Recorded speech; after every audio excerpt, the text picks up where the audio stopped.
So oftentimes I get scolded because of what it is that I do, and the fact that I don't actually talk so much about what it is that I went through. And a lot of other teachers often say to me, oh, you know, you really need to talk more about your story. You need to talk more about your story. And in all honesty, I can't really remember the last time that I did.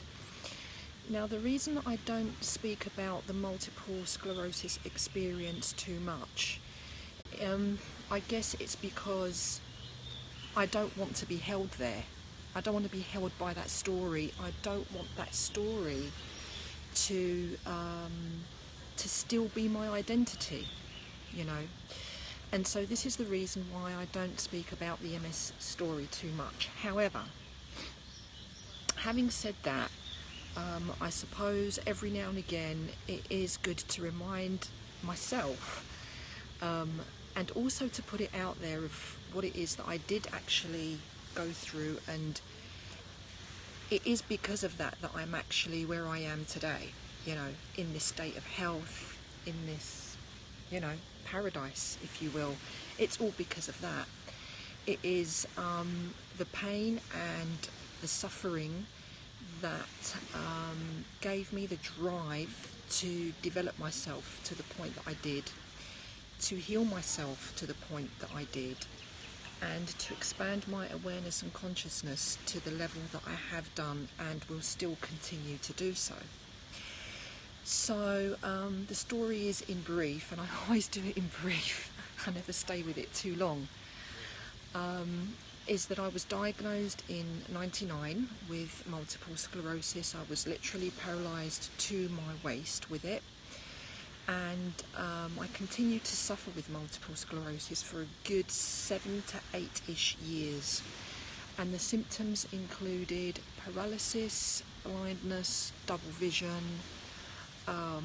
shaking, pain, stabbing sensations, extreme heat, intolerance to heat and heat conditions, which is amazing because now I'm constantly in the heat and in the sun, which is where I love to be.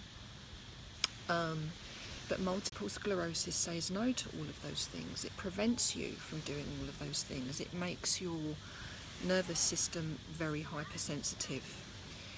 And so life was pretty dire for about 7 to 8 years, very bad indeed. I would swing from one relapse to another one, and things were very, very tough indeed. There were times where I was afraid. There were times where I wanted to end it all, many times. And there were times when I cried so hard that I probably, when I did go blind, it was probably because of all the tears that I cried. So things were very, very bad indeed. When this happened though, the very first time, I'd actually been placed on intravenous cortisone. I didn't even know what multiple sclerosis was at the time. So I was rushed to the hospital and they put me on intravenous cortisone, and the effects of that were I almost died because I was very, very sensitive to the medications and it just wasn't for me. And so in a nutshell, it was at that point, even though I knew nothing about metaphysics and nothing about energy work at all, I vowed in that moment that I would no longer subject myself to conventional medication for my condition, and that I would find a way out of what it is that I was going through. It was a very bold statement to make because I was shit scared, that's the honest truth. But there was something inside of me that just, you know, this little flame that, you know, kept burning and told me that I've got to keep going, and I've got to keep experimenting, and I've got to become my own guinea pig, and I've got to study, and I've got to learn, and I need to educate myself.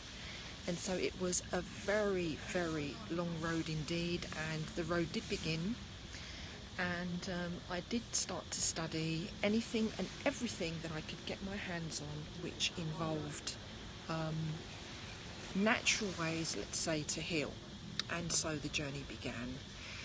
So intermittently, when I was well, the patches where I was well enough, to be able to see, to read when I had enough energy to do that.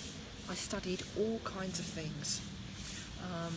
I studied reflexology, I studied yoga. I began with studying everything that I found out was actually good for multiple sclerosis.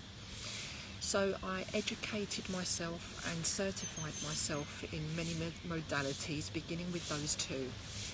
I also became very heavily involved in nutritional therapies and with detoxification systems, and alkaline dieting, and everything that I could get my hands on that would make me feel better.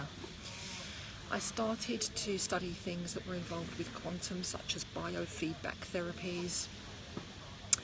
I started to take traditional Chinese medical therapies as well as acupuncture, and began to study that also and certified myself with that over the years.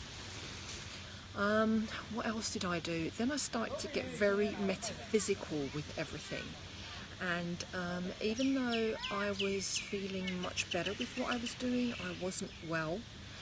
But I wanted to return to absolute wellness. That's really what I wanted to do, because I came from a background of being a personal trainer and a fitness person, which I was pretty good at, if I do say so myself, but I couldn't stay in the profession because I was so unwell, you see. So I had to close the doors on that profession, and so I did when I got sick, and began to study all of this stuff when I was well enough to do so. Then it all became a lot more metaphysical, a lot more vibrational. I started to study the arts of healing and whatnot, and found that I was kind of on the right track, but not exactly, because they were helping me and they weren't helping me. Some of them were making me quite depleted and quite fatigued and very tired. So I just kept doing, as many things that I could get my hands on until I found the right way. And it's actually when I was in Thailand, in fact, in the Christmas of 2010, where at this time I was starting to actually become quite intuitive. So my intuitive and instinctual abilities had expanded quite a lot, simply from being bedbound and not being able to do anything physical.